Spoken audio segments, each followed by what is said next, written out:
Hello, everybody. Today's guest is an awesome content creator. She's organized multiple amazing events on Mixer, and she's a veteran of the Destiny community.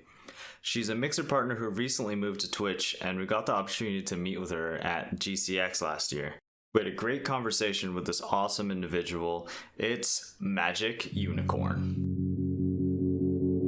Welcome to the BxPerience. So, you recently switched to Twitch. It's been a week. Switch to Twitch. Yeah, it's been a week. Yep. You started on Mixer, right? No, I actually started on Twitch in 2016. Okay. I was there for 10 months, but I was like streaming directly from console with no camera and like not a consistent schedule. So it was very like, I don't know, like laid back, relaxed streaming. I wasn't really like focused on trying to grow anything. It was like, hey, this seems like fun. Let's see what happens. So I did that for 10 months on Twitch before coming over to Mixer in 2017. Oh, okay, cool. Because we started on Twitch too, but we were on Twitch for a few years. But it wasn't. I mean, we started on console and then we streamed off a laptop. You don't really know what we're doing. I don't think anyone knows what they're doing. I don't think anybody knows. I don't either. I don't think anybody like. Yeah. I talk to people all the time and they're like, well, I want to get all this equipment together and I want to make sure everything is like set up correctly. And I'm like, please, nobody knows what they're doing. Nobody knows what they're doing. And it's like, I think it's actually part of like the appeal for the audience to kind of see like your growth and see your journey. Like 100%. Yes. Like tech issues, you just turn the tech issues into content, right? Like it's just part of. Well, so we've had there's like a handful of people maybe that have been here since like the console streams, like in our stream. Scott is one of them. We actually met Scott before we even started streaming. Scott does know. And Troggy's been there for a long time. So they've like seen us go from like streaming separately on console to, you know, like really bad quality on laptop, like 3 or 4 different like graphic rebrands and name rebrands. I mean, we went from channels, different channels. We've had like 4 channels between Twitch and here. So that's like, it's cool. I've never had to experience, I've never done a full rebrand. In fact, just like earlier this week, I was like, hey guys, I came up with this really cool idea. And I think about a rebrand. And it was just like, no. I was like, oh my goodness. Okay. Like, they wouldn't even discuss it. They're just like, no. So no. So I'm just kind of sad. What did you want to change to? Well, I wanted to change to Lady Aphrodite, who like, you know, is an Iron Lord or an Iron Lady, and like it has the whole Destiny vibes, but like so she has enough of a backstory to like build a theme off of, but also she's like mysterious enough to kind of create a little bit of my own vibe, I guess. Anyway, I dig it. But they just said no. I dig it. However, it's hard because you're already established as Magick. Yep. And even I would have a hard time changing. The other thing is I feel like there probably is already a Lady Aphrodite out there somewhere, or like 50 of them with different numbers and dashes and stuff. That. Like, one thing that I'm not perfectly happy with my brand is that it's not consistent. Like, it's a MagickUnicorn on Twitter, and that bugs me every single time. But yeah, we'll see. Like on Twitch, it's MagickUnicorn_. So this was that's not terrible. Random. It used to be Magick_Unicorn because my gamer tag has the space in the middle, right? Yeah. So like it automatically defaults to an underscore. But then, you know, I moved to Mixer and I removed the underscore. I liked it, you know, without having that in the middle or whatever, breaking it up. So then in my wanting to move back to Twitch, I realized that if I move the underscore to the end of the name instead of the middle, if people go to Twitch and search just MagickUnicorn, my channel is the first one that pops up. Yes. So it was like, I had to gotta think about that. We have problems with being found on Mixer. If you search on Mixer, it's really hard to find BxP. Unless you type, you have to type the whole thing. You have to type exactly. We're the only. If you type BxP in, we are the only channel that pops up. There's nobody else. If you type Babe, you're gonna get 1,000. Yeah. If you type BabeX, you're gonna get 100. Yeah. Maybe if you type BabeXP. Yeah. When we actually, like months ago, we were on Twitch. I always try to hop on at least once a month and like draw my Prime subs. And we were still Babetron XPtron on Twitch. which was way too long. I have no idea why we did that. Like, looking back, it's way too long. But I snagged BxPerience, and I was really happy that it was there. Just in case we ever decided to stream on Twitch, or even just for going around, people would make the connection that it was the same thing. But we actually reached out to our like partner manager on Mixer probably about 6 months ago or so, and we were thinking about rebranding to BxP instead of BabeXP. And one of the reasons was because like a lot of people are like, oh, that's weird calling you Babe, and like I get it. It kind of just evolved from like my gamer tag, which was a nickname, Babetron, and then we dropped the Trons because it was cleaner, and we were like, well, what if we just become BxP? And they were like, well, you know, like if you're already established, which is kind of how you are, right? If you're already established and people know BabeXP, if you change to BxP, people might not even find your stream. Like they might like struggle to find you, or not correlate who you are and stuff. And I was like, you know, even though like our logo's BxP, like there's all this stuff that is BxP already, but yeah. I mean, it's always tough. I think like brand is important, but I feel like some people could over stress it when it is something that like you can decide to change, you know? Yeah, for sure. Yeah, I mean, I don't know if you didn't mention, so like we started on Babetron, and no, you were Babetron 13. No, you did you make Babetron TV? Yeah, it was you did. Babetron TV and Filipino TV were our two original things. Okay. And then we realized only growing one channel made way more sense, so we grew Babetron TV. And then we wanted to change so that we kind of enveloped our brand as two people kind of together. And we reached out to Twitch because there's no name changes at that point, and they're like, yeah, that feature is not available, blah blah blah. Well, no shit, but we were hoping that they'd at least, you know, help us out, maybe make there an were we've certain exceptions. We've seen people who have done it, so we're like, okay, fine, well, fuck it, we're just gonna change our name to Babetron XPtron, and we had to make a whole new channel. And then we like let people know, and I think a lot of people showed up when we weren't even online and like followed, which is crazy. I think we had like 140 in like that first hour and 2 hours or something, and that actually transitioned really well.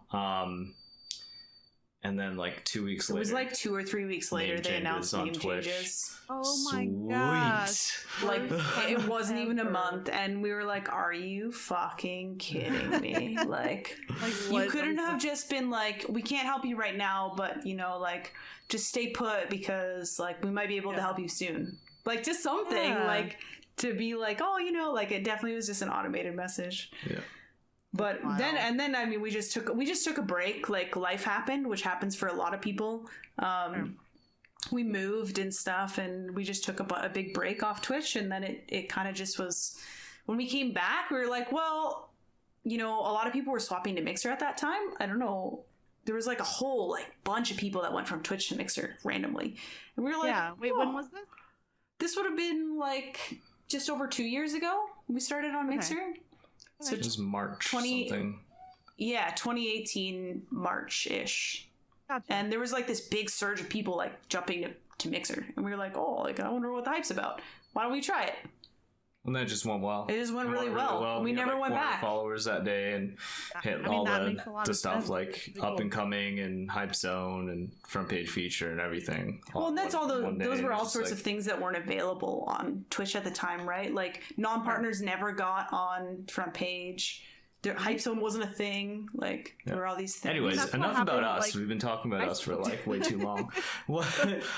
So were you restreaming before you moved on Twitch, or explain us through the process of you know, deciding to move to Twitch and all that stuff? So it kind of has been a while coming. I'd say anywhere from maybe about 6 months or so. More seriously thinking about it like the last 3 months. So I don't know. It kind of came at a time that made it look like it was impulsive, but it really had been something that was developing for a long time. But yeah, I think this last summer I had more stream time, and so I started doing a few days a week over on Twitch, which but I did it separately, so I did separate Mixer streams Yeah.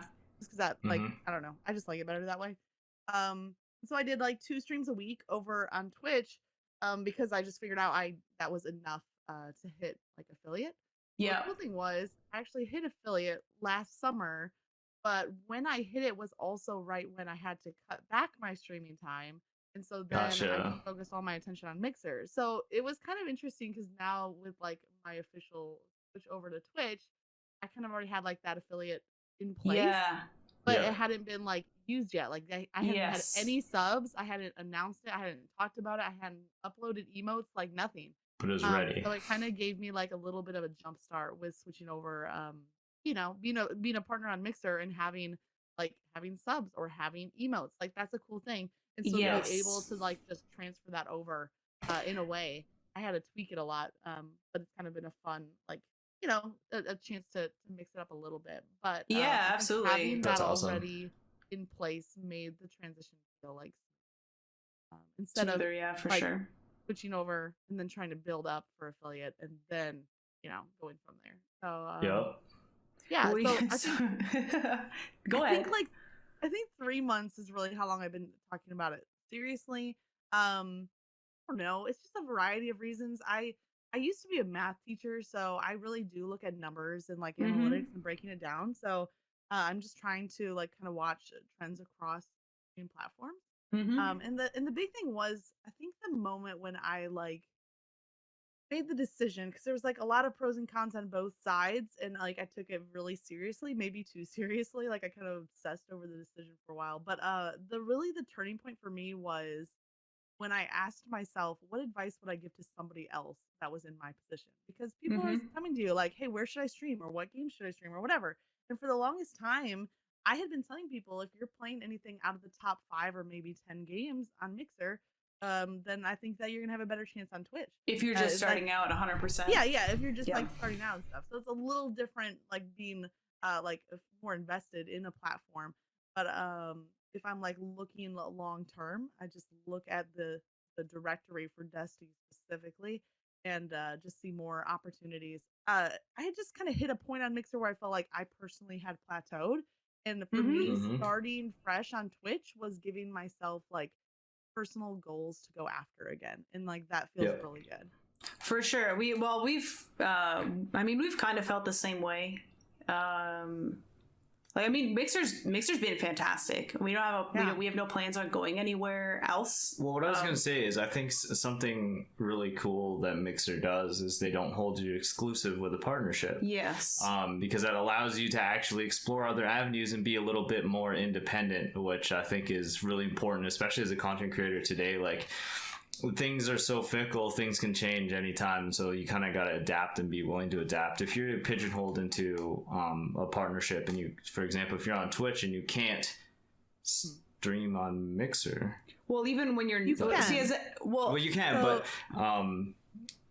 you can't restream. You can't restream as a Twitch affiliate, but like I don't know as a Twitch affiliate, But I think as a partner, I think a lot of partners actually aren't allowed to stream anywhere else, even if they're not streaming. But as an affiliate, you can. As an affiliate, you can. But as a Twitch partner, I don't think you can. So like we had just a quick example when we did the Mixer creator matchups. I'm pretty sure Bams wasn't streaming. He's a Twitch partner, but he was playing in the Mixer thing. So like he could have been streaming. They could have used his content as part of the event, but because of Twitch he couldn't. So I think that's cool because I mean your Twitch partners, your Mixer partners are not going to go away unless you either move to inactive or you get it dropped, right? So yeah, I think so. I think that is a really cool thing that Mixer offers. Well, because like if you decide 6 months down the road or whatever, if you decide like, hey, you know what, we tried it, whatever, and like it's not gone, everything you've worked for isn't like totally stripped away, right? And I think that's kind of cool. We see a lot of Twitch partners that move off, just get all their stuff just gone. Pretty sure Ninja's account got like removed or something. I think they put it back after. I think they put it back after. But yeah, it was. I mean, I don't know. I think there's a lot more politics and stuff that go on behind the scenes that we don't know about too. There's always going to be more to the story than what you see. 100%. So your weekend, Yeah. What are your thoughts? What's your week in review? I mean, it feels really good to me. Honestly, it's been really nice. It's kind of been a funny, like, trying to educate people on some of the features that Twitch is that offers. It's really funny. Like, I'll ask somebody to clip something, and they'll be like, "Oh, we can do that." I'm like, "Yeah, it's right there on the screen." And then they go to, like, edit their clip and like title it, and they're like, "Oh, this is so cool." Right. And it's just kind of fun. Like, I know that's something that's, Mixer has in the works, and like they're making good strides. So it's not like, I'm not trying to bash anybody, but like it's fun to kind of explore new features and new opportunities that are over on the Twitch side. It's a more developed platform. I mean, it just feels like it. So, I mean, I definitely had, I'm actually surprised. I didn't have anybody like angry at me, or like, I think I had one person like call me a traitor. And it's like, okay. I don't remember who it was. So I didn't really care about that anyways. But I had pretty extensive talks with like my mods. We had a couple of voice calls to talk it over and like just get their open and honest feedback. And some of them were like, yeah, we don't want you to switch platforms because we love Mixer. We watch people on Mixer. And I was like, I understand, but just trying to get feedback from like all different perspectives of it. So overall, obviously viewer numbers have like dropped way far down as would be expected. But honestly, like chat engagement and interaction is about the same, if not better. Awesome. So that's to me, like that's really what I was going for. It was a huge like honor to stream like Destiny 2 on Mixer and be like the top 3 streamers or the top streamer at the time or whatever. Like that was really nice. But a lot of times I felt like the numbers were empty because they were based off of auto hosts and there wasn't a lot of chat engagement. So I'm not saying auto hosting is bad and that I didn't like, I appreciate it. I see the value in it. But it wasn't helping me to like create an engaging community. So for sure. Now I feel like my numbers on Twitch, even though they're like much lower, are more accurate. It kind of was like an ego hit, right? Like I felt like Mixer kind of gave me, like just from personal experience, like overinflated what I thought of as my own value as a streamer because they were numbers that weren't providing like actual value, like the follower numbers. Man, I'll look at my follower count. Follower numbers are wild. How many thousands of those are from when I streamed Fortnite full time? And, like that was a stage that I went through and I learned a lot from it. But like, how many of them are actually still around? I count on one hand probably. We laughed a little while ago because we were putting together our Patreon and stuff, right? And we were like, yeah, like we have this $1 tier. Like some people, maybe that's all they have is $1 a month to put towards something. And I'm like, you can unlock this thing, you can support us, whatever, right? And I was like, if we had $1 a month for every follower we had on Mixer, we'd be laughing all the time. Like because the numbers are just so ridiculous. Have the bakery. Like all those Fortnite. It is though. We stream Fortnite at the beginning too. Yeah. You get a lot of people that come by once and never come back. Well, and I mean, I saw a tweet thread like a while ago talking about how industries and companies need to stop going by follower counts because it really doesn't mean that much. And it's true. Like and even to some extent, like kind of the next step to that was viewer count, but now I even see the industry going one step further and it being based off of engagement, which is harder to measure, but it is more valuable because I would agree. People who are watching, it's people who are engaging in. I would agree. They're watching. That's why it's harder to measure. That's why like viewer retention is an important metric, and I'm glad that Mixer kind of like rewards that a little bit because that's what's important really is like do people come back or do people stay rather, and that's one of like the good tips to give people who start is like it doesn't matter how many people come through your stream, it matters how many people you can make stay.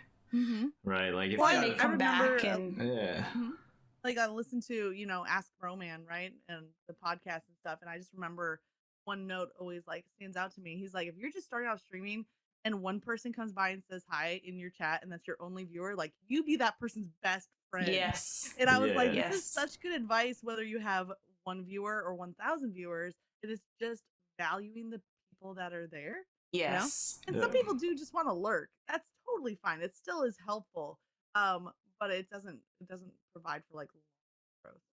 So Yeah. You need a nice balance of everything. I want to take like a few steps back because you were talking about like the features and stuff on Twitch. And one of the things that's been kind of nice with us restreaming is that we have Twitch VODs.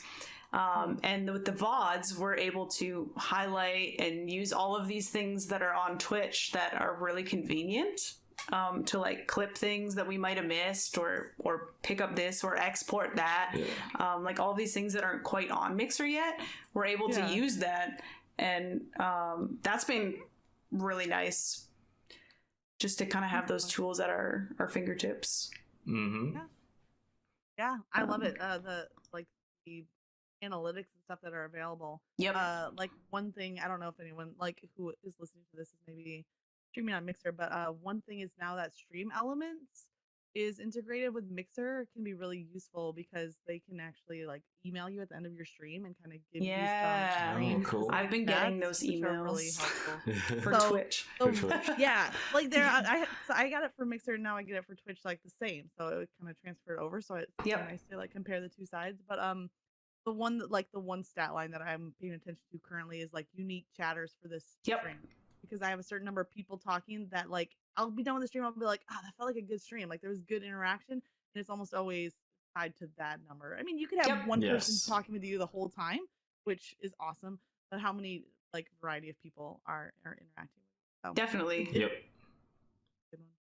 Yeah, when your goal is to provide entertainment and interaction, like you really want to, that's what you want to look at. You want to see, am I actually providing all aspects of this? Because if you're just providing entertainment and no interaction, then you may as well be making like YouTube videos or whatever. I remember I saw actually this was like today.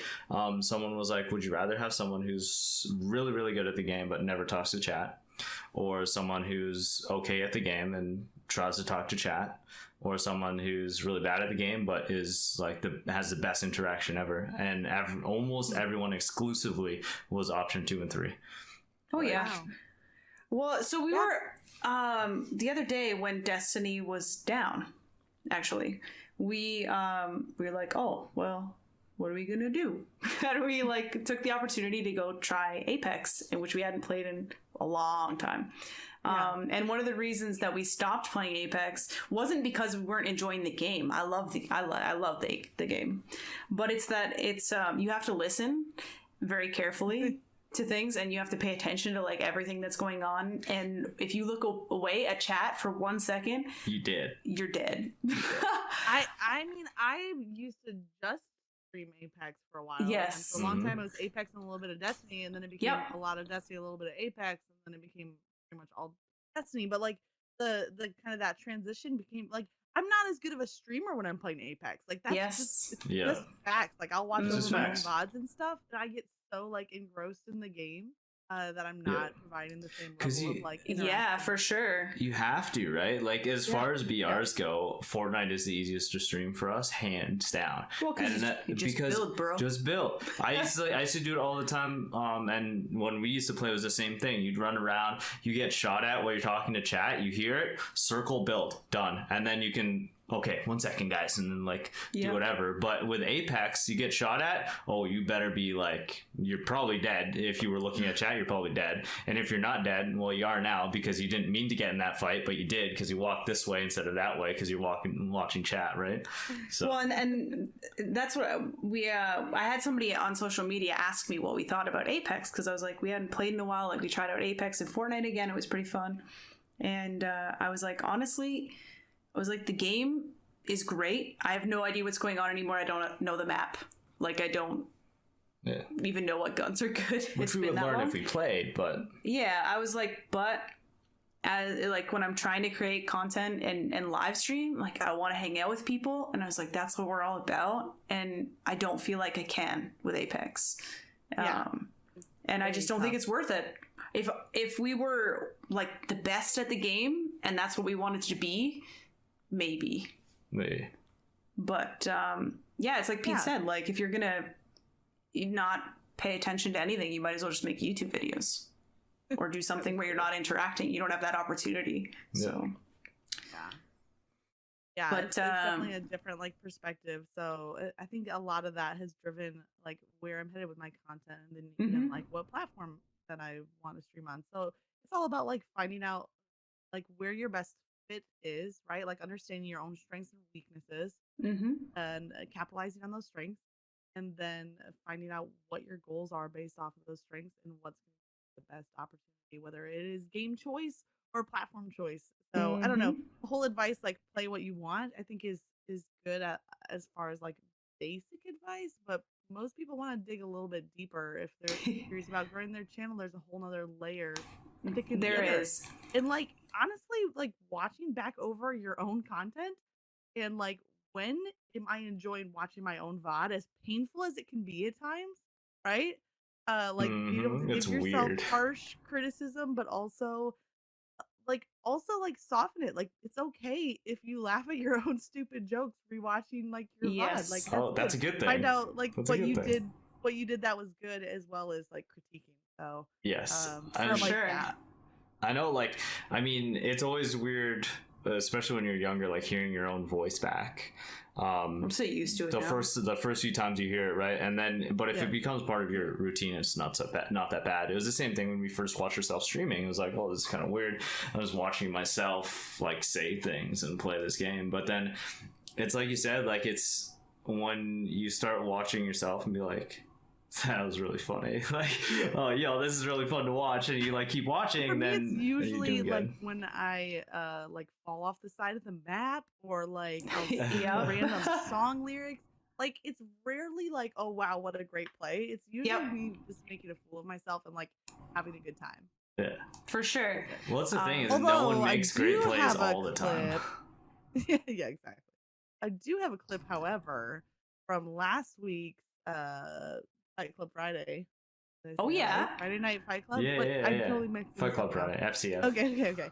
I have a nice clip where I destroyed Babe, with a claws of the wolf pulse rifle, and then I turn around, and as Pete is rushing me with a shotgun, I throwing knifed him to the head. And I was I remember that. I remember that. I was like, I just got demoed. Jesus. I'm kind of sad that we didn't get it from you, because we put together highlights for every Friday, and we're trying to get people to send us clips of stuff they get on us so that we can throw it into it. I totally would have done it. Still send it. We'll throw it in one. Yeah, we'll find somewhere. It'll be a bonus. We'll find somewhere to put it in. But for any one clip I had of doing well against you, you guys had like 10 or 20 against me, so I don't want to start this like blackmail thing, because it's gonna backfire really quickly. No, because we already used those ones, I think, because we already made the highlight video. It's over. I think we only put like 2. I think there's one that I remember watching that I got on you that was just like, I was really surprised I got that snipe, because it was when you were sliding out of a door and I was in mid, and my scope was literally on that little like cubby thing by the stairs, and out of the corner of my scope I saw you moving to the left, and I just full send the stick to the left, and I caught you like in the ankle as you disappeared around the corner. There were so many plays where I was like, what the heck? There was a play where I was in my super, and I killed a person or two, and then I pushed into the back of Javelin, and somebody sniped my face off.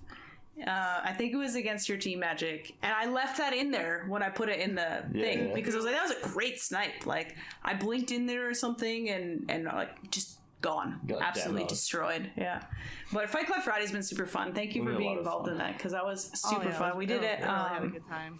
Last night we did laser tag with Cold Hearts only. Momentum control. Momentum control. It was silly. That thing melts you so fast. It's insane. It feels like COD. You know how fast like COD. Time to kill is. It's very it's close. Like a solid 0.2 second time to kill. It's like Halo SWAT, basically. Yes. Yeah. Super fun. I think next week we might look into doing a raid race, and we're talking about we're also talking about Michael Myers, or doing some sort of like an infected, like no HUD, and then when you die you have to like switch teams, and then everyone. But the tricky part is everyone has to look the same too. So we'd have you all have to wear this character. like play the same character and wear the same shaders, so like nobody knows who you are. Yeah, the same That like would be gear really set. funny. Yeah. Oh, I guess we could do like a blue gear set. Yeah, that's what I was saying. cheap, Like a white or blue gear set. You can just pull out of collections. Yeah. Easy. Just skip green. Forget green. Green's no good. Oh, love. we've done a bunch of blue. Like blue only games. Blue yeah, only those are games. fun. Those are really fun. Like Rumbles and. I don't know if I even have blue weapons. Like I dismantle that so fast. Oh yeah, we just pull them out of collections. No problem. Talk to the cat over here. What did we? Oh, last week we did. It was like 3v6 or 3v7 elimination. So it was like me, Pete, and Jelly. And Jelly was our teammate for the matchups. And then like everybody else was against us. And that was actually tons of. And that was blue weapons only. It was super fun. We had to work really hard for those. When it's 3v6, it's just that sounds like man, fun. snowball. Like yeah. Oh yeah. There's so many fun options with Destiny because there's so many different things in it. A couple weeks ago, we tried hide and seek, which is just like in the tower, and you turn off the lights and like it was really fun. I found some pretty good spots. I'm not gonna lie. Oh yeah, we used to do that in D1 sometimes. Yeah. I think we did it on easier in D1. D2, like man, the tower's so big. I think we ended up like the annex was off limits or something because it was. For sure. Yeah, there's a lot. Well, there's all those weird stairways that people don't even know are there. You can go all the way down, like in between the hangar and the wherever you go to pick up the bow. I don't know. Oh yeah. I was like, that area is off limits. Like, don't you parkour into like secret passageways? Like, can't be in a. Yeah, because you could get in there before that quest was open. I remember seeing that, and people were like, I wonder what this is for. There's a little lore piece on the table. Yeah. Cool little apartment. Like, yo, this is dope. I wonder if they had planned to like do something at that point in that room, or if it was just kind of there. They probably have all kinds of different passageways that they're like, we'll use this for something. Okay, so remember in D1, like if you went all the way to the far left and there was like that giant door across from the Traveler where Zur would spawn sometimes, I always like wondered when are they gonna open up that door, and I don't think they ever did. You know what I'm talking about? Yeah, they. Well, is that not the door? Oh, it's not the same door. Oh, in the mission, in the tower mission in D2, you go through it. In D2. That's the only time that you go through. And the ramen shops there. Yeah, and that's the first time you meet the whatever dude with the fire pack with the crits on the back. The cat. I don't know why I remember that. Whatever. The incendiaries. I don't know. Cabal people. Yeah. That's a really cool mission. I don't think I ever realized it was through that door. Now look at that. My mind is blown. You learn something new every day. So you've got an event coming up. You've got like the Gambit Prime Showdown. So excited. Let everyone know what that is if they haven't heard of it yet. Sure. So Gambit Showdown is going to be a community event. It's really like a streamer showcase event. So we're going to take two different content creators on whatever platform they're on and kind of put them head to head in Gambit Prime. But it's not really. Emphasis isn't really on the competitive side. It is more like for fun, taking advantage of the fact that there's private matches for Gambit. I just don't see a lot of people doing Gambit private matches. So it's something that I love. And then I'm teaming up with Big Daddy Teach for it. So I recruited him. I was like, listen, I got this idea. And he's like, oh, I love it. Let's do this.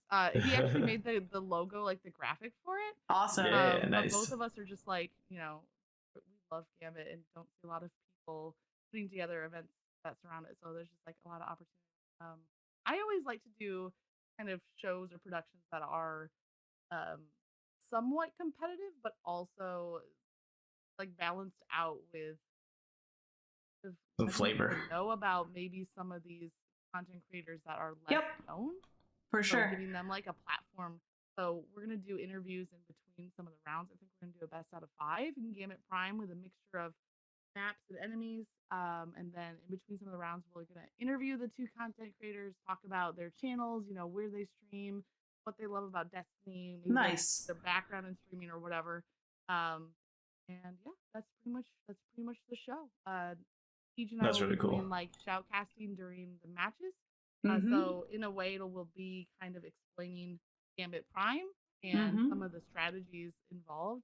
We're really hoping that we'll find some teams that maybe go a little bit off script and try things that, we have. Oh yeah. So we were I would say like a week away from starting to do something for Gambit ourselves.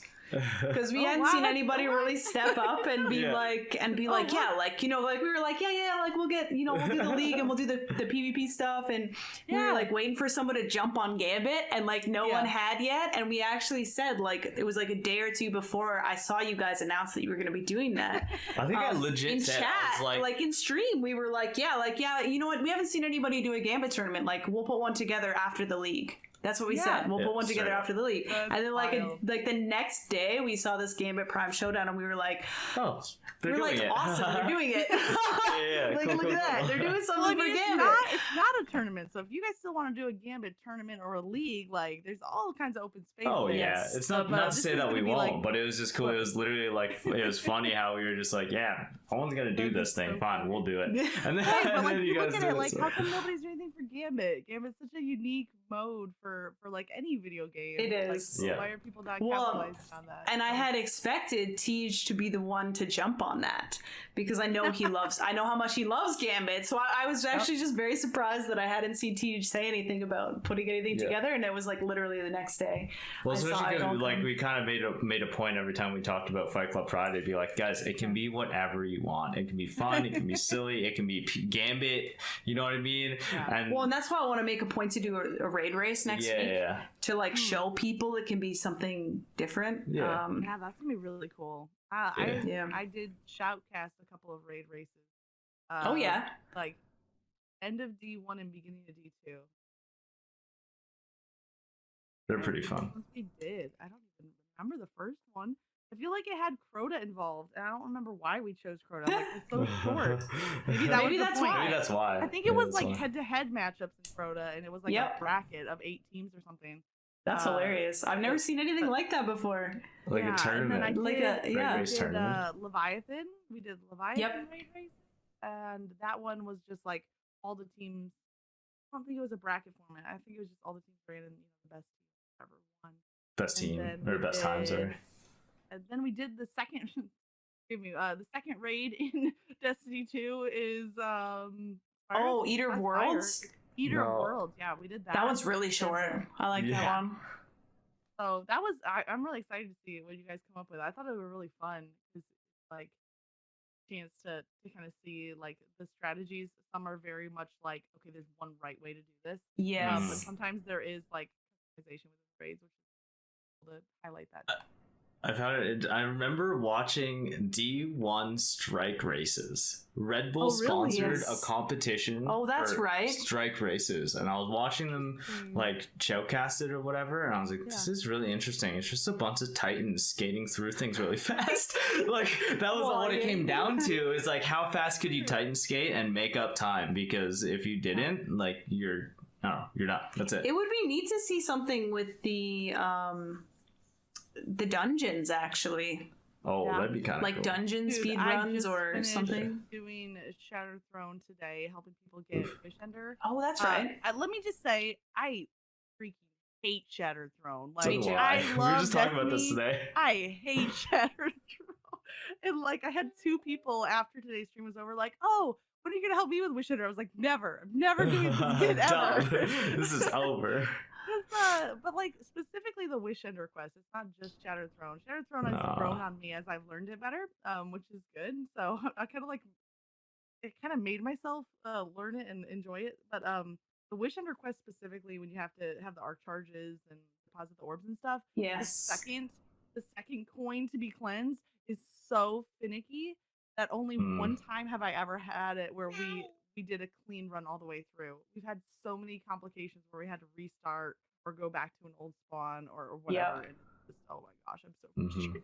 Well, I mean, we don't even have the Whisper Catalyst yet. Yeah. We have never done the heroic mission for Whisper. No. And sometimes people come in and they're like, "What do you mean? Like you don't have Whisper Catalyst or Izanagi's Catalyst. It hasn't affected us.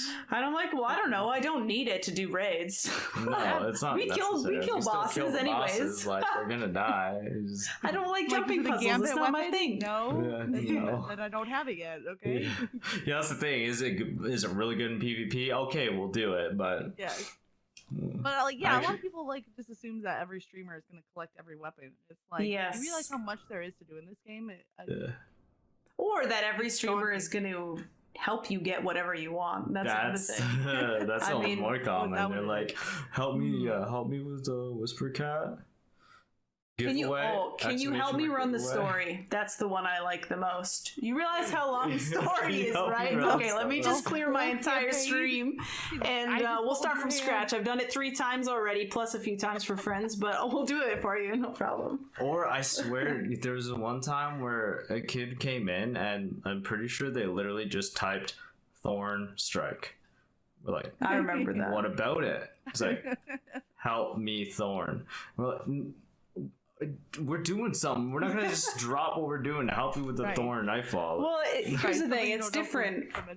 It's different when like you do on Is it on Saturdays? You do Destiny 101, and those are like that specific times where you help people with different things that you've decided beforehand, right?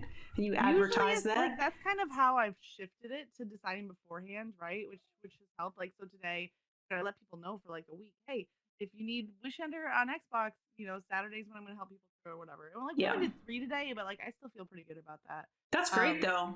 So like, I'm kind of moving to more of like a focus on Saturdays. Yes. But like, I'm like, okay, guys.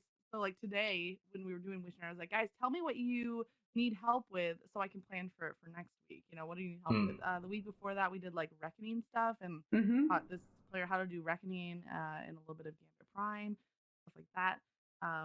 So I'm trying to make it more like topical, almost more like focused, so people who need that will come.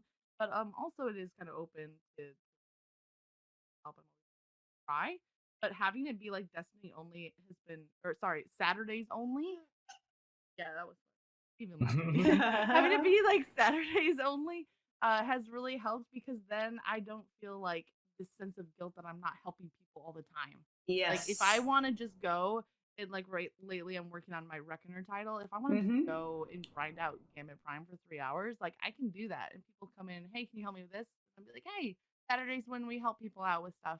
And the really cool thing is that like even if I'm not able to like help them through an activity, sometimes there'll be other people in chat on Saturdays. They'll be like, hey, I'll come and help you out with that. Yeah, so I for feel sure. It's like a meeting hub. Just on me. Yeah.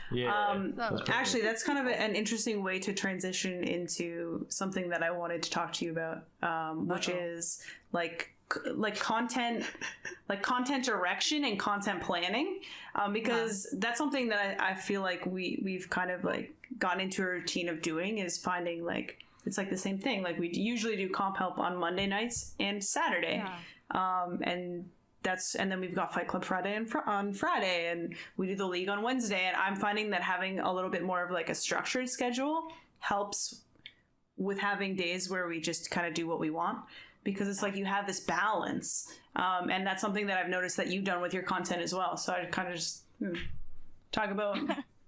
I mean, my content is all over the place. Thoughts. Like people, like I don't even know. Like I literally played like Fortnite for 1.5 years, and like it was great. I had fun with it, and I left Destiny, and then I had played Overwatch, and I played Paladins, and I played Apex, and I'm back to Destiny. But like Destiny always still feels like home, even if I've left it for like 2 years. So, anyways, but I think that like what you said, balancing out where it's like specified and then like more open is really important. So I did for a while try to like have even if it was like the weekend, so it's like Saturday evening, I plan on a schedule for the coming week. I felt so like restricted. Like, wait, what if I don't want to play Paladins on Wednesday? What if I wanted to play Paladins on Thursday, but it's already on the schedule?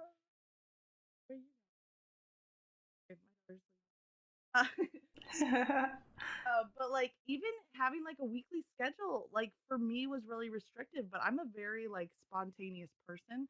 I don't work well off of tight schedules without much flexibility. So it's kind of like what works best for you and learn by doing. So for me, Like I think right now, I think I have 2 out of 6 that are kind of stick to something. Other than that, it's like 2 out of 6. Sorry, you cut out there. Yeah. I feel like when you sorry. look away, sometimes it's like Probably is my noise gate is too strong. yeah. Yeah. That happens So like sometimes. right now, 2 out of 6 streams in a There week we go. are like dedicated to something specific, and the rest are open. But I think it could be different for every person. Yeah, well, I feel like even having 2 is enough. You know, like you said, when you do your stuff on Saturday, it makes it so that you feel like not guilty for the rest of the week, right? Mm-hmm. Yeah, and it's also like a promotion, right? Because people come in on Thursday night and they ask for help with something like, "Hey, I'm really kind of working on this right now, but come back here." And so that way, it's not just like a hard no, I'm not going to help you, but it's like redirecting them and hopefully bringing them back to another stream, which it would be great too. Yeah, definitely. Well, it's kind of interesting because that relates to what you were saying earlier about like the most basic advice that people give is play what you want, but there's so much more behind that, and that's the same thing as like keep a consistent schedule. Well, there's way more behind that as well, and it's not only about people knowing what times to expect you to stream, but also people get in a habit of knowing what you're going to stream and when. Like, okay, I'm tuning in at this time, I'm going to expect like whatever, and then if I tune in like on Saturday, it's going to be this thing.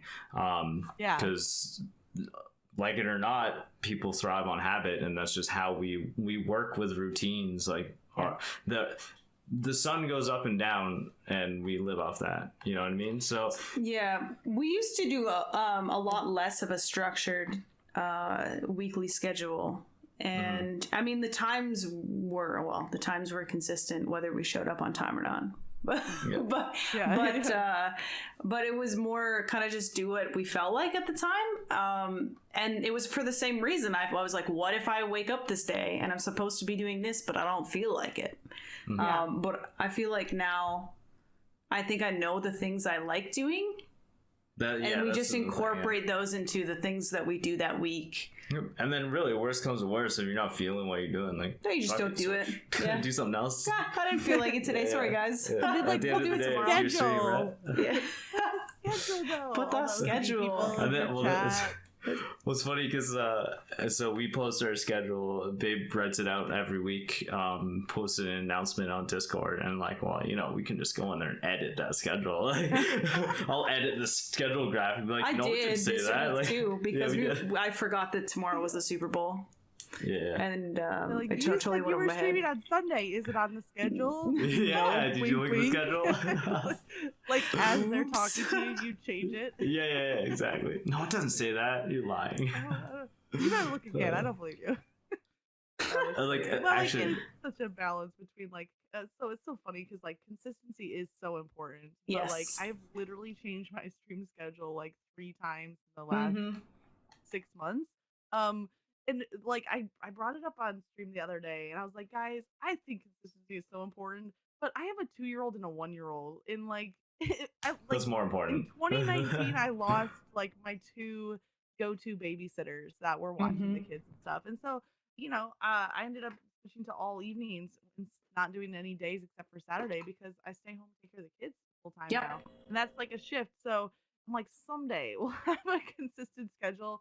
For now, I'm still gonna say that it is really important, but like other things are more important. So there's consistent over a long period of time, and then there's consistent from like a week to week for like a month, and that's still consistent, right? Like you're still fostering a habits can change in what's the magic 2 weeks to form habits. So like, I mean, as long as you're consistent for a little bit, other stuff is going to come in the way and you're going to adapt. And it's kind of goes back to what I was saying about how we need to be adaptable. And that's the great thing about working for yourself, right? Is you still run the ship, you still make the calls. So yeah, I mean, I definitely saw the best like outcome when so like when I streamed Fortnite, I think it was over a year that like every Saturday I ran Fortnite with followers, kind of the same similar concept to Destiny 101, but it was just open lobbies, and it was every Saturday, and it was at the same time, and I did really well at being consistent with that stream, and I definitely saw it like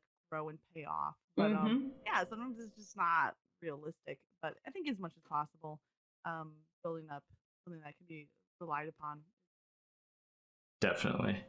I was gonna ask about shoutcasting, because you shoutcasted a few things here and there, and we just recently started doing it together for our league, which has been a really fun challenge, actually, like learning and growing through that. So I feel like we're getting better. It's tough. Yeah, definitely. So I was just gonna ask, like, well, when was like the first thing that you quote unquote shoutcasted, and like how have you seen yourself grown with it over the past while?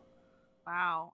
So I haven't done as much recently. I started shoutcasting in Destiny 1 when I just put together competitions for the heck of it. So like the short long story. The short version of the long story, I used to be an athletic director and I grew up in sports, so the competition and like organization side behind competition was always something that I like understood.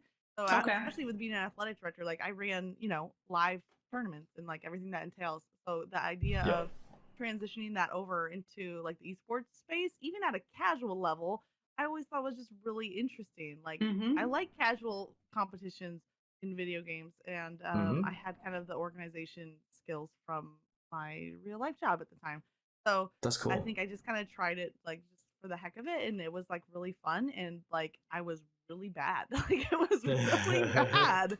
But like isn't that kind of like it's just kind of like streaming? Like everybody has to start somewhere. And for the most of us, we learn the best by doing something and by improving and getting better. So that's really what happened in D1, and I think that's really what first established my position, I guess, on Mixer, was because I was doing something that was different. Nobody else was running Destiny competitions, on Mixer. So it was a lot of fun. And so I did some, I did like a duos, like skirmish style tournament. I did, I think, like a Rumble tournament at one time, which I would not recommend, but I mean, it was worth a shot. I always like team based. And then let's see. And then after that, like I did the raid races we were talking about, which isn't like officially shoutcasting. It's different with raid than like Crucible matches, but And then I did Fortnite, and I started to do my Fortnite Triple Threat show, which is when I started to get more serious about shoutcasting. And for a lot of those episodes, like I had a co-host I worked with. I ran a Mixer Elite Fortnite tournament with like a lot of the top names in the Fortnite directory that you'll see today. A lot of them were in that tournament, which is really cool. And so I did that. That's one like I'm really proud of. That was actually December of 2018, so just over a year ago, was that one, and that was really cool. Did some Apex events. I did one Apex tournament with Captain for Spark Gaming. I loved that. I did a Fortnite tournament for Spark Gaming. I did a live shoutcasting with Backdraft at the Microsoft Store for like a charity event. That was really cool. And then I hosted a main stage event at DreamHack Atlanta in 2018, which is really cool. That's awesome. Different than shoutcasting. But I haven't done as much lately, and like I miss it. It's just really fun and a learning process. It's a lot because you're learning shoutcasting itself, it's learning the game really well. Yeah. And then for me, like I have someone to work with that I mesh well with, the game. So I have several people that I've shoutcasted with, and like feel like, oh wow, we work really well together. That was fun. Yeah, it's I don't know. It's kind of been like the journey. I don't even know what the most recent thing is that I've shoutcasted. It might have been Apex Fiesta. Was the Apex? I think so. I think that was the most recent thing that I saw. Yeah, I think that might. Yeah, I think so. Been like 6 to 8 months since I've shoutcasted, but then like Gambit Showdown is going to be kind of bringing that back. So I didn't know that you did D1 events. That's actually kind of funny because we did the same thing on Twitch. Oh, that's wild. We were like one of the. There were other people doing it too, but not a lot of people. We ran a few tournaments, skirmish, and I think we might have ran in a limb tournament. We did some double stuff. We didn't do that many. I think we only did like 2. Yeah, like 2 or 3. Yeah. But I mean, we don't have any background in planning events apart from like social events. But I enjoy that stuff. I like the organization and stuff behind it.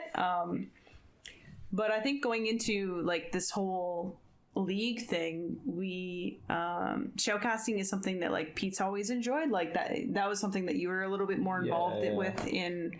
Well, I just like would randomly do it. Yeah. Well, you've always randomly done it. But even when we were doing events in D1, a lot of the times I would be playing with the team and Pete would be shoutcasting like the whole thing. Yeah. And so I was like Mark over the one time. Right? Yeah, we ran like anyways, I think going into this was like, I think it would be something cool that we could do where like another layer where we work together on something that we haven't done really before. One, there's not a lot of people shoutcasting events in general in live streaming. There is, but it's not as many as I guess everything else that's going on. Yep. So it'd be kind of cool to have that skill. And then, I mean, you never know like the opportunities that you could get, like how you did the thing for the Microsoft Store or DreamHack and things. Like if you put the work in, and you get to be good at something and known for doing something, then the doors open as well. So, well, it's been a lot of fun. Doing the league was like creating an opportunity to practice. Like it's like creating this place for people to be involved in the league, but also like forcing us to do something that we've been wanting to do, because like it's just like it's that thing. You know? It's like just do it. You know? Like you just do it. Like create an opportunity for yourself, right? Yeah. So the worst that's gonna happen is it doesn't work. Oh, it doesn't work. Well, it's the same as if you never tried. Yes. So I would actually disagree with that. I think that if it doesn't work, it's still better than if you never tried, because like true. Can learn more from failure than you can even from success. So like taking chances, man, that's like that's such a big lesson to learn. If you don't take chances when you're creating content, then I don't know what you're doing. No risk. I mean, you'd be stuck in a rut, right? Like every time I get frustrated with streaming, I usually like need to do something new or fresh, or take a risk, or take a chance. And like, I mean, I don't know. I did this stupid parody that was like Magick's Mixer matchmaking service, and I like recorded it live on stream. And it took me like 5 minutes, and it was like it was kind of a hit, at least for myself. It was kind of a hit. It was like the stupidest, like off the wall idea ever. But like I'm like, oh, what the heck? Let's post it.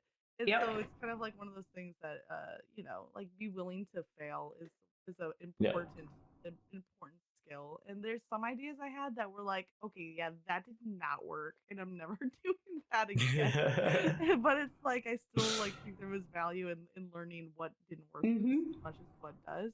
And some of the ideas, like, man, Fortnite Triple Threat, like I was surprised how popular that was, and like that was really fun. I think that was like a page in the book of Magic streaming life, right? And then that opened up other opportunities, like you said, and then it kind of led to like Fiesta and now Gambit Showdown. And I just realized that I love doing competitive events that are streamer showcases. Like that's really what I enjoy doing. So I'm going to keep finding ways to integrate that into my channel. So it's awesome. Cool because it gives something.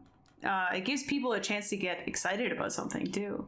Like this thing that they can look forward to that's different. They get to meet different people and Well, what's interesting too is as you watch something exciting, as you're seeing this industry grow, you're seeing the levels start to form on your way up. It's not just, oh, there's these big streamers, we can't touch them because we're not even close to that, and then everyone else just starting is down here. Like now you're getting a lot of variation from bottom to top where you actually can be part of events even if you're not, I don't know, if you're not at a certain echelon or whatever. If you're not ninja. Yeah, for sure. It's not as exclusive. Too. Like some of the people that have been like on my shows have been big streamers, and some have been like, I don't know, the size doesn't matter so much. It is really fun to be able to like promote somebody that like, wow, this is a great streamer. How come people don't know about this person? Like 100%. But then on the other hand, there's some streamers that have really good numbers, and holy heck, they deserve to be promoted too because they're just really good. So, I mean, there's been a little bit of both sides of that. So definitely. I think we've always hosted partners and non-partners, people of all sizes, because I think if your content is good and you're trying to be better and you put the work in, 100% you deserve to get a little bit of a little bit of a boost, a little bit of extra support. Well, especially when like in this industry is there's so much of that like happenstance, right situation, right opportunity, know the right people kind of thing. There's not as much. It's not equal. It's equal opportunity, but it's not like you apply for the job, you get the job, you get the money. It's not so clear cut. The ways to succeed are both varied, and even the idea of what success is to each person is going to be so much different. So yeah. I don't know. It's a really interesting industry that's so complex and really hard to explain to people sometimes. Well, I think one of the reasons that I love it so much is, I mean, apart from like actually getting to interact and build a community and like, you know, like play games I love and create content and all that stuff, like apart from that, like doing this, it's so different every day. Like you have no idea what's going to happen when you hit start stream. This could be like a day where somebody comes through your stream that becomes like, they live down the road and they're like your new best friend, or you get hosted by Ninja, or you know, just like, you have no idea what's going to happen. And that's exciting. We never have a stream where at the end I'm like, yo, that stream was exactly like the one, I don't know, a week yesterday ago. Yeah, no, like, that doesn't happen. They're all different. I literally cool. had someone in my chat today who I met outside of a GameStop when I was going to buy my new controller. Somebody donated the money for a new controller, so I was going to GameStop to buy it. I was wearing my Mixer shirt, and we're in the parking lot of GameStop, and this guy says, "Hey, I like your shirt." And I was like, "Oh wow, you watch Mixer yada yada conversation." I give him my business card, and he's been coming to my channel for over a year, and he's in my That's chat awesome. today. Like, what the heck? Outside of GameStop, but like, yeah, the opportunity to make those connections is pretty. It's pretty cool. It's crazy. We've said the story a few times, but I think maybe only once other time on this podcast so far. But one of the craziest things that ever happened, it keeps coming up, but in D1, we were streaming a lot of trials, playing a lot of trials, and we randomly met the streamer from, I think, Norway or the Netherlands. Yeah, somewhere in Europe. And he came through a few times and like whatever is pretty cool. And then we matched him in trials, and we were like, whoa, that's crazy. And then I was looking at, so this would have been, let me put years to this. This would have been 2000 and like probably like 2016. 16. I graduated from university in 2015. My first year, which is important to know, of university was 2009. So 2009, 2010. So this is 2016, about a long time later. And so we matched this guy in trials, and one of his teammates shows up in chat and says like, Pete? And I read his name and I'm like, Ray? I knew this kid since second year university, 2010. I lived in a house with him in 2010. We got a house together.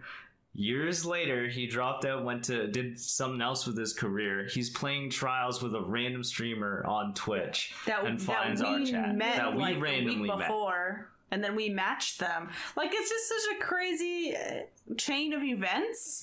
The longer you're in the gaming world, like the more you realize how small it is. Yeah, you know, like in how interconnected everything is.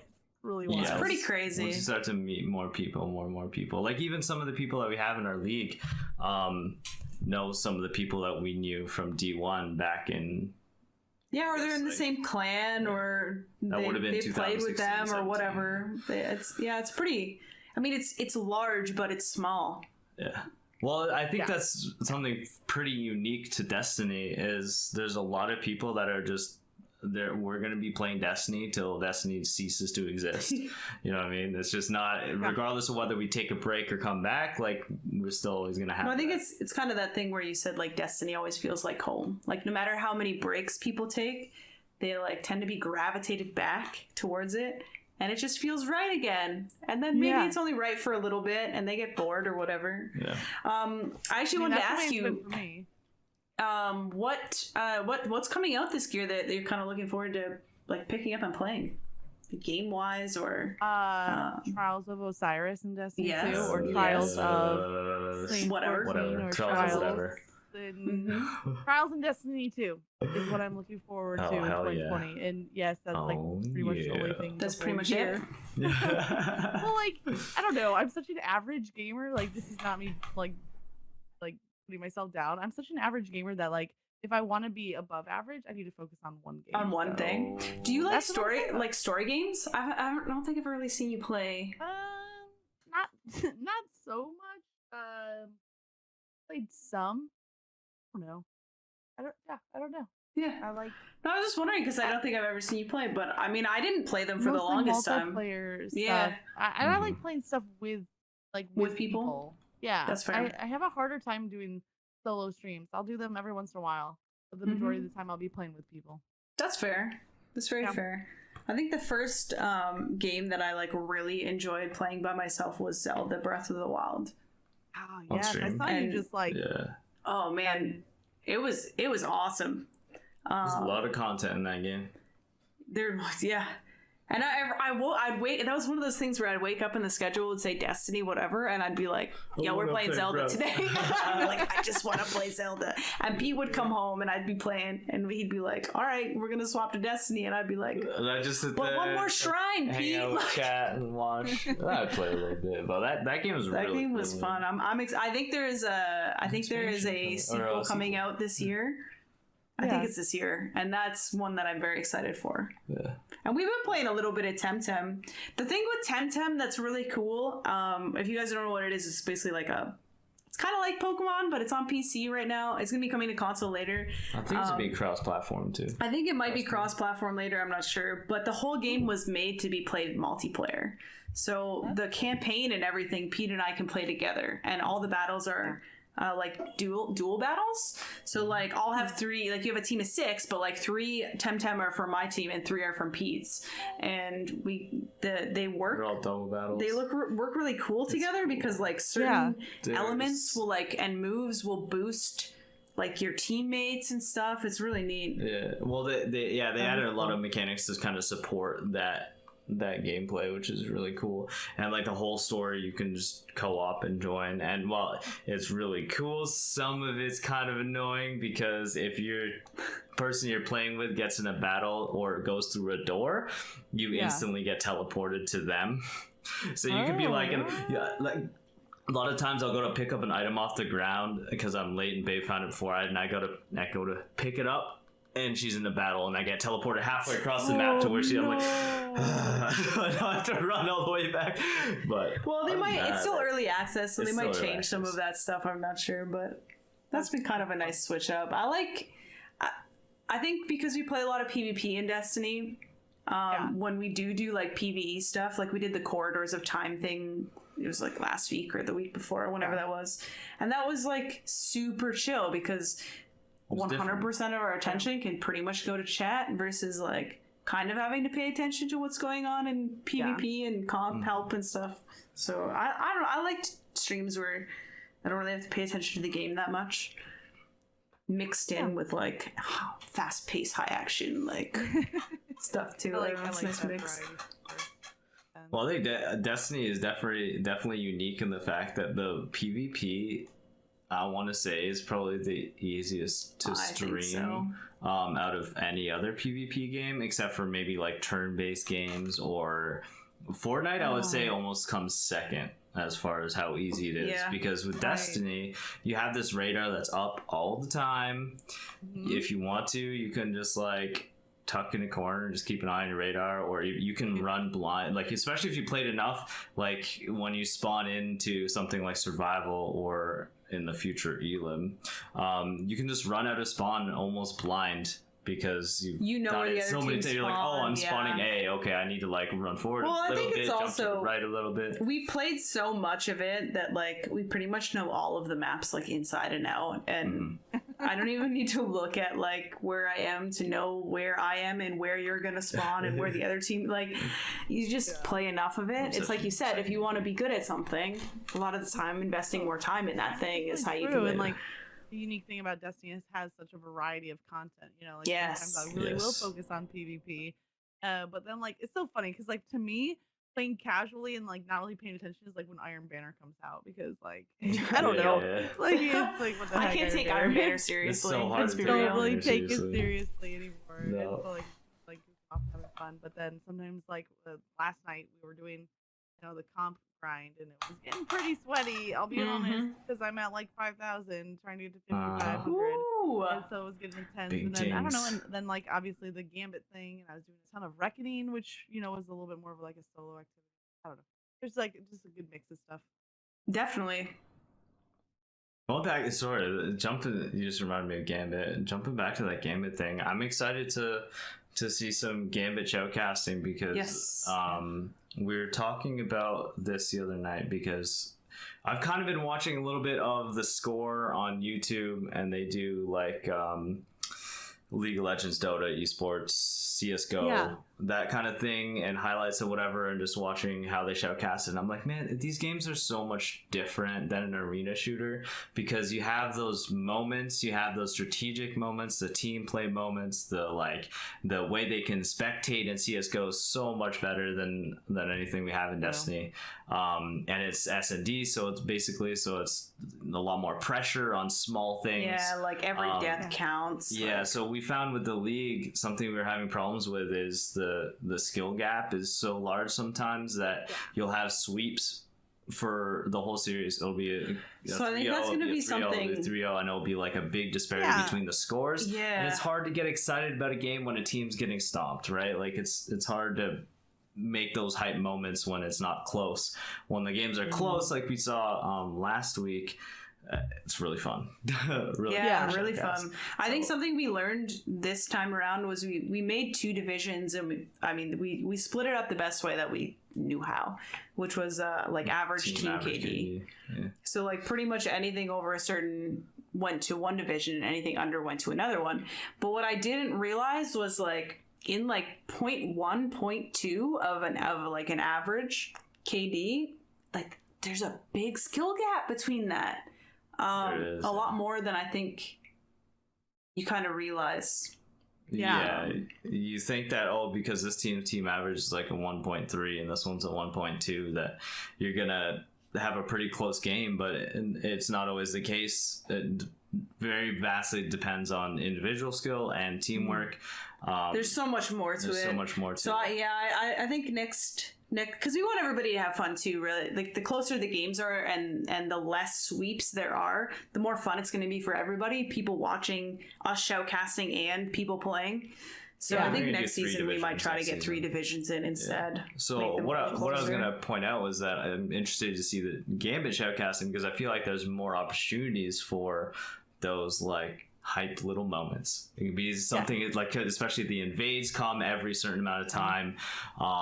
With Gambit Prime, you have the envoys kind of gate it, so you have those like kind of that rhythm going on, and then you have even the high value targets. It's like, oh, are they going to go for it? This, that. Like, it's also like cool. It's also like what you were saying earlier, Magick, where you were saying that you're interested to see like what people's strategies are. Like I know we played against Tej in a Gambit Prime private match.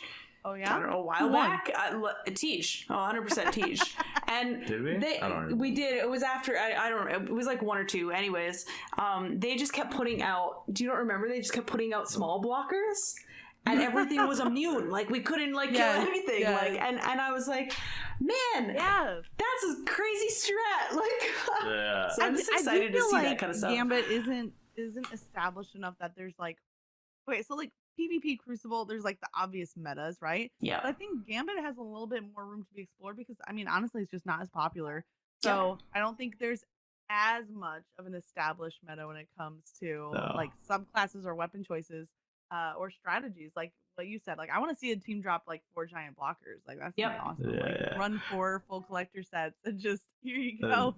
But I'm super excited about it. Well, I saw when we were, because I'm kind of working on trying to get a curated spare rations, which you need the collector set for, which thankfully I got fairly quickly. And then when you block, whether you either put in 20 or you put in 50, I think without dying in a game of match, or just 50 in total, you get a chance. 50 total, right? Yeah, 50 total. you get a chance at getting the curated spare ration. So I've been doing that, and while we were doing that, someone was like, yeah, our strat is literally 5 blockers except for the collector who brings in a 20. And I'm like, that sounds terrifying, right? Like, can you imagine 4 or 5 goblins and 1 20 blocker that shoots out suppressing tethers? Did you know it does that? So it shoots out tethers that will suppress you out of super. I've only seen it once. It'll take you out of super. That's wild. That's crazy. Like, there's just some sense of, so like, I'm a collector at heart, and like when I bank, I just got my collector set though, but like I'm definitely a collector at heart. When I bank a giant blocker, I'm just like I just get like this evil laugh like inside, like, oh, that was so mean. I loved it. Like, that's me. So I'm gonna just like hype up every single giant blocker that I see. That's awesome. Yeah. Oh, hell yeah. Well, I think it's gonna be key. Blocker. Come on. You do. I think you need at least 1 collector no matter what. And like when we were just running it for trying to get my curated, all I was doing was just going for the giant blocker first, and then I didn't really care what happened. But we ended up winning a lot of our matches just because of that little bit of timing of when I put that out. Like I remember one pretty vividly where I was like, okay, I need to be patient. I need to play this right. Wait until they bank. And then we're gonna bank. So like, I let them bank. They got kill their blockers. I see my teammate coming with his moats. I think it was a blueberry. I was like, I'll bank with you. And now we've got 2 over there. 1's giant, and we're draining all their moats. And I think we drained it to 0. I think we just pulled it right to 0. Yeah. And then from then we were just, the draining of moats is powerful. I feel like in Gambit Prime, you don't want to bank first. No. Like, if you can hold off, but it's risky because otherwise you get so many blockers out there. Well, if they slam 4, right? If they slam 4, all of a sudden you have blockers on you, and they're immune and stuff, and then they invade as well, and you're holding all your moats. It can turn around. The ideal, right, is to clear 2 waves of ads really quickly if your team is like top notch and very in sync. Yeah, you want to clear 2 waves of ads and then all bank at the same time. Ideally, it doesn't usually work out that way. But it's actually okay if the other team banks first, as long as you invade first. Like, that's really where it's at. So it's like, okay, they can bank 5, 10, 15, 20, but you want to be the first team to bank 25. Yes. Yeah. But anyways, so it's like all these different ways that you can time it out. But well, there's it's interesting how there's different rhythms to it too, because it's not necessarily all depending on what you do. It's also depending on what the opponents do. Yeah, like a little. I have this insane clip. So I teamed up with Tej. I think it was Sunday night.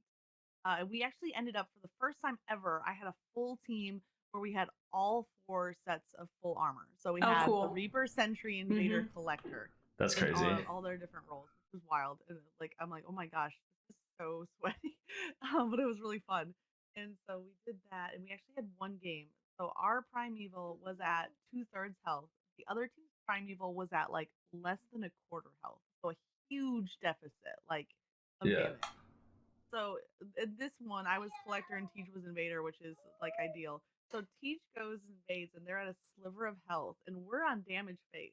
And you see him get 1 snipe to inch the health of their Primeval up, and then in 1 damage phase, we took out our Primeval from 2/3 health. So it was dude, there's no way we should have just won that. We just stole the game like out of their hands between his snipe and our just massive amounts of damage. And it's like moments like those that are just so satisfying. They can get pretty exciting. I'm excited. Oh hell yeah! I think I have a clip of me doing that. It's like a similar thing, invading, and I literally like bump it off of 1 pixel to give us up enough time. Like it's so cool. Yeah, and like there is like the opportunity for like a cool comeback stories. So yeah, definitely. So I'm guessing you're allowing everything. There's going to be no restrictions as far as like duplicates or exotics or armor or anything. We are going to keep it. I had this question asked earlier actually too. I think we are going to let anything goes. To be honest. Yeah, because like. We're not. There's no precedent really the competitive side. There's not an award for winning. It is a community-focused streamer showcase event. I don't know. I guess that's like what I want to label it as. And so, in like keeping with that flavor, it doesn't really make sense for us to limit weapon pool or subclass pool or anything. It's like and Tej even mentioned maybe doing some like bonus points. I'm not sure how we would weigh that into the competition. put something totally absurd like best dressed team, and then Chad gets the Yeah, thing. yeah. Who's the best looking team out there, and they get a point or That'd whatever. be cool. And like we might throw in some stuff that's totally random, or like you know, do something where like you can only use weapons that are like all the same type, like all 3 bows or all 3 shotguns or whatever, and like just see what teams do with it and just kind of throw them off. So we're really trying to downplay the competitive side, even though the competition is fun to watch, because we want it to just be something that's fun to play and fun to watch. Yeah, for sure. That's cool. I had this idea earlier, and you don't have to use it if you don't want to, but you can take it if you want. I had this idea for an interview invade. One team, each team gets 1 each, and they choose when to use it, and when they do it, whoever's streaming has to like join the Discord and have like a hot take interview of like 5 rapid fire questions and for like a certain amount of time, and not like touch their controller, kind of like a sabotage. That would be that'd be kind of funny. What if like wait, so you're saying when the invader is out? No, I was saying like make it like you can use it so you can be playing whatever and be like, all right, claim our interview invade, and then you do whatever to like signal that you want to do it, and then you would go to the opposite team and require them to hop in your Discord and like that's wild. or that even if they were in the Discord like, the entire time. Comms, basically. Yeah, not a physical invade. Not a physical invade, but like a virtual one. Is if they had to use Discord or something, and you would hop into their lobby and be like, all right, you have to answer these 5 questions as quick as you can. Like, what's your favorite kind of pizza? Like, what'd you have for dinner yesterday? Like, I don't know, just random things. I think that'd be kind of funny. Really funny. I don't know. You could do it that way, or you could like just the shoutcasters or whatever decide, and they pick 1 invasion from each team, and when that person is invading, they just move them into the shoutcasting Discord. While they're invading. And they'll be like, all right, you have to list as many types of ice cream as you can go, like during their whole active invasion. Well, you can do like bonus points for something like that as well. Yes, that'd be kind of cool. Yeah, you could be like, fun. so during that thing, like whoever gets the most gets an extra whatever. Yeah. Something. I don't know. There's that's a lot of things to do. I think there's something to be said about like Destiny has its like dry periods and times where people don't really like know what to play or know what to stream or whatever, or they're over the season activity or whatever. I think there's something to be said about creating something for people. Yeah. Well, that's kind of always been like the spirit of Destiny. Back. That's kind of ever since there's no time to explain why there's no time to explain, and everyone started putting lore together, finding grimoire cards, like making a website where you could read them. The community has always kind of come together and filled in those gaps of where Destiny didn't have anything. And I think that's always been a driving force of the creativity of the Destiny community, and leads to things like the Corridors of Time puzzle and other like community involved puzzles that they've had, which I don't want to see go away, but I also like to see other things as well. There's a lot of things I would like to see happen with Destiny. Trials first, though. Trials first. Here's a question we've been asking people. If you could bring 1 map from D1 to D2 that isn't here, what would it be? And 1 exotic. Same question. That's not already in D2. Icebreaker, me too. But as far as map, I mean, I would have said Burning Shrine, but we already have Burnout, so that's like my go-to map. And what is another map that I would love? Like Cauldron. Cauldron was one of my favorites. Like without the doors. Kind of fun. I like Cauldron. Yeah. Even like the more I think about it, the doors are like kind the of moon maps. neat. Yeah, I liked the moon maps too. It's a good one. Anomaly. So Asylum's my number 1. Yeah, Asylum's my number 1. It's Asylum. just very balanced. Anomaly is my number 2, and Cauldron is my number 3. Those were 3 of my favorite maps. Towards the top of my list. I like it. But Icebreaker, I've been saying Icebreaker too. I don't know. That was my first exotic in Destiny ever. Was Icebreaker? There's something cool about it. I got it from a Tiger Strike, which was like very rare to have them drop during strikes like that. And man, like it just allowed me to break the game in so many ways that were awesome. Like, you know, I mean, we'd sit in places and just snipe things. I think the most broken thing that I remember doing with Icebreaker is you could get up Valus to Arc strike. You could get up on a lantern and then you jump onto something else and you glitch kind of out of the map where you can see the boss. He doesn't move because he's a Cabal big guy and he stands there. You can snipe him, but he can't damage you. It's impossible. It's like a one-way destruction hole. I think I miss stuff like that. Like Bungie's gotten really good at not making things that way anymore. I think that was. Look, everybody whines about it, and then they fix it. And you're like, guys, why did you have to know? Like, it was fun. I used to like little places. Even in was it Sepix Prime? You'd go and you just sit like right at the back, and you'd snipe the chase, or snipe the walker. You just snipe them from the little spot, and nothing could damage you. Well, Sepix is a good example of how when things were Nightfall Burn in D1, that was no joke.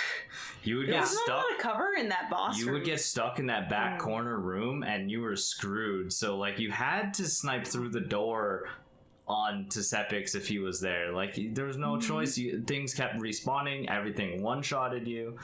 It was wild. Yeah, it was a very different game. It's wild.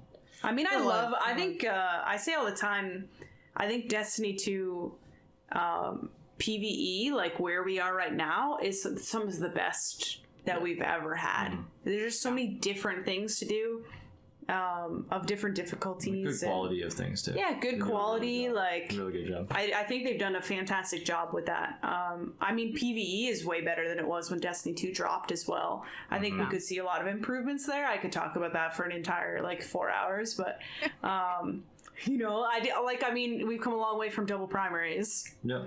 I would even say that, PvP is in one of the best spots in D2 that we've had. That's what I said. Is that what you said? Sorry, I thought you said D2. Yeah. And I would also say that the special economy is very, very close to perfect. Yeah, close to perfect. I think. Yeah, I think the one good point that I've seen that I do agree with is if they limited special ammo just a teensy bit. Like, there are some points where I'm like, you know, if I had the right special on right now, this is ridiculous. I'll have 17 shotgun shots or 12 air and tilt shots. Too good. Like, you need to die more often, so you respawn with 2. Yeah. Yeah. You're not dying enough. I'm I don't think I've ever had 17 rounds of special. Well, it's more like you pick it up at the end and then it transfers over. Yeah, that's fair. So you start the round with it. Well, that's from playing round-based games. Yeah. Right? But to be fair, there's not a lot of weapons where if you spammed it, it'd be obnoxious. Lord of Wolves. Well, no, I mean, if you a long, for example, if Jotun had a faster fire rate or something. Oh, jeez. And he had you know, I mean, that'd be obnoxious if you had 10 Jotun shots and a magazine of 8, and you're just oh my gosh, I'm gonna have nightmares. Please stop. AC 130 above. I mean, there were some pretty crazy exotics and annoying stuff in D1, but that's something I think they've gotten really good at in D2 is making really annoying exotics. Very annoying They're very exotics. good at that in D2. They're fun. They're fun. That is part of the fun, and it wouldn't be D2 Destiny if we didn't have it. They nerf it to the ground, and then we all have a party about it. That's the game. Well, we talked about that today actually because we had. I mean, people today were just complaining about everything. Oh, it didn't matter what we had. Didn't matter what we had on. People were complaining about spare rations, mind benders, tryhard bows. Bows, fusion rifles, Lord of Wolves, okay, that's at some point shotguns, there's hand cannons, 10 weapons that you hate. Okay, you're hating too many things. Maybe you should just not play. Yeah. You know, I think I've been saying the last little while, Destiny was not. It's not made to be a super balanced competitive game. No, it wouldn't be this game we had. That's kind of how we ended up with D2 Year 1. With double primaries. And it's way more fun when it's chaotic. And if you embrace the chaos and understand there are going to be things that are annoying, but that's kind of just part of it, and you're welcome to use those things too. Like, then it's fun. I don't know. I'm excited about True Vanguard running that. Yes, the Play My Way tournament is going to be really cool. And if you guys haven't heard of that and you're on PS4, definitely check that out, because like that's your opportunity. I think I saw they had over 1,000 people signed up. 500 teams, so that's over 1,000. Yeah, 500 teams of 2. So it's a 2v2. Play your way. So they're actually going to be banning things that are meta. So they're going to be. I'm just assuming they're going to be banning Spare Rations, Beloved, Mindbenders, like all the popular Crimson.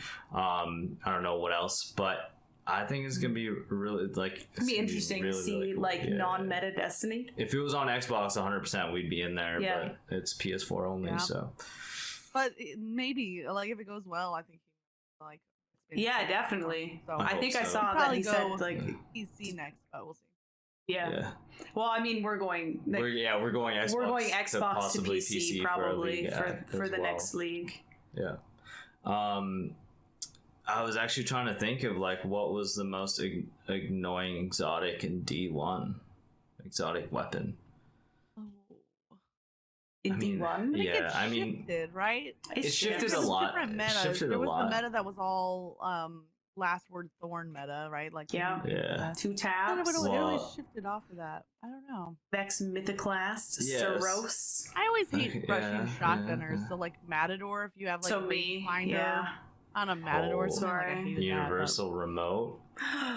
Universal Remote. My favorite loadout was no backup plans, Bubble Titan, Universal Remote with a longbow synthesis sniper. So fun. Oh my goodness! I hope they bring forward No Land Beyond. I hope so too. I would love to be able to snipe and shotgun, please. That sounds. And amazing. I think we need to find, like, we were looking at some D1 clips today of fusion rifles and Pete using fusion rifles, and they looked very balanced. Yeah. Like they just Plan C. No, wait. What's the exotic fusion rifle that was like super? There was Pocket Infinity. There's Pocket Infinity, but Plan C is that's actually a really good talking point, because everyone were toxic. Not everyone, but a lot of people don't like Aerontil, and it is an outlier compared to all kinds of other fusion rifles. Wise and Rebuke is the same archetype, but it's not as prevalent. But there's 2 things that they need to do, in my opinion, and one is inflict some sort of real range drop off, so you can't kill past a certain amount of distance, kind of like hand cannons, and 2, get rid of backup plan and bring plan C back, because plan C was an exotic with that perk in D1. That makes more sense. Like why did everything go from go the other way? Like everything was crazy and exotic, but because I'm so bad with them. I'm not very good with them either. Well, so I'll be honest. Okay, so here's my synopsis, because I've thought about this a bunch as to why getting killed by a fusion rifle is so annoying. And I feel like most of it is this feeling of either you don't know how you died, like you have no idea because someone literally pops around the corner, you're dead from like 40 feet away, or you have this feeling of there's nothing I can do. Because there is nothing you can do. So like you peek someone, you start shooting at them, and their Aerontil goes off and you die. Well, hey, I was shooting them, I was hitting my headshots, but I can't kill them quick enough because their fusion rifle just kills me. So it's a lot of feeling when you feel that like you're not in control. When you say that. I'm like angry right now. Yeah. Because you can't stagger them off. Staggering them off doesn't do anything. How so did you like know? Most of what you're gonna see with people who are using fusion rifles a lot, get used to like how to use them and are good at them, is you can't stagger them off, because what they're doing is they slide out, or you push whatever, they're pre-charging hip fire.